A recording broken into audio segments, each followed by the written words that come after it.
A man got lost in a desert and had exhausted all the water he had carried a couple of days ago.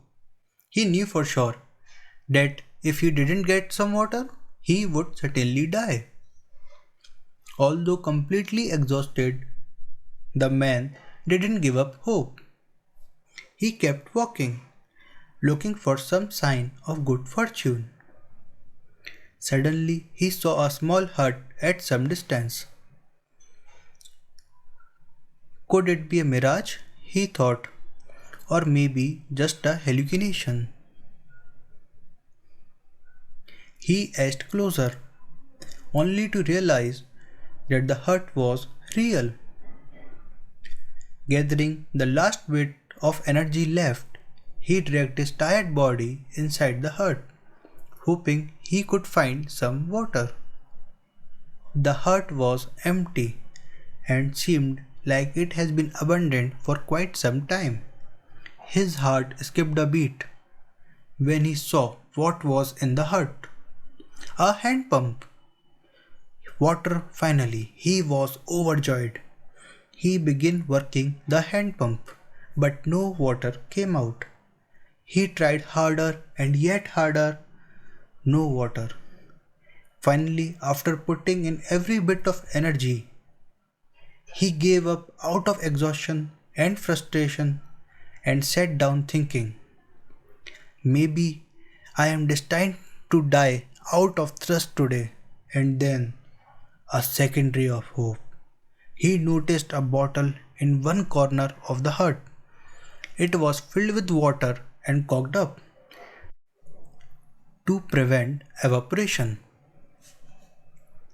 He uncorked the bottle, and as he was just to devour the life giving water, he noticed a piece of paper attached to it. The handwritten message said, use this water to start the pump. Don't forget to fill the bottle when you are done. He was now in a dilemma. Following the instruction and pour the water into the pump, or ignore it and just drink the water. What if he put the water into the pump and it didn't work? But then maybe the instruction was correct. Should he risk it? If it turned out to be false, he would be throwing away the last water he could ever see. Have you ever been in a situation like this?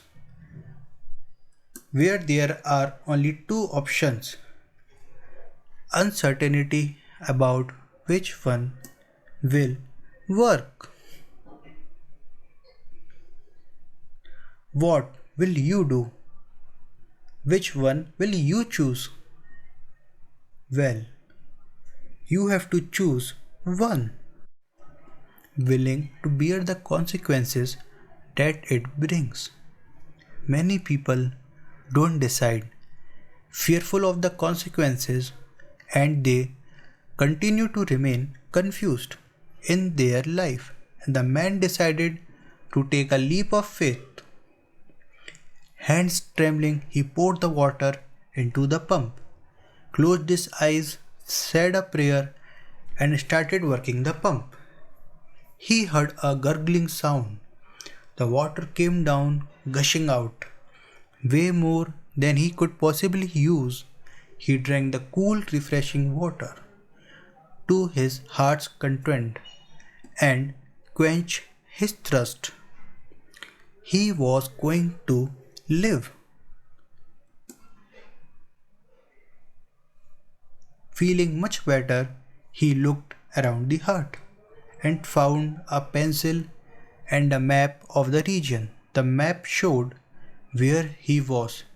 He was far away from civilization, but at least now he knew where he was and in which direction to go next. He filled up his flask for the journey ahead, and as per the instruction on the note, also filled up the bottle and put the cork back in. And before leaving the hut, he added his own lines below the instruction. Believe me, it works.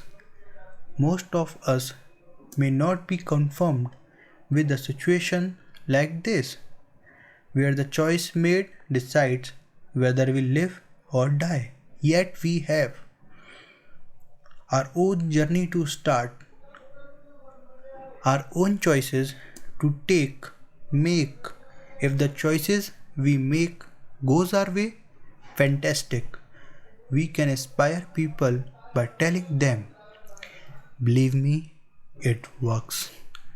And if it doesn't go our way, we can share our mistakes, share our experiences, our realizations, empower people to make their right choices. Thank you.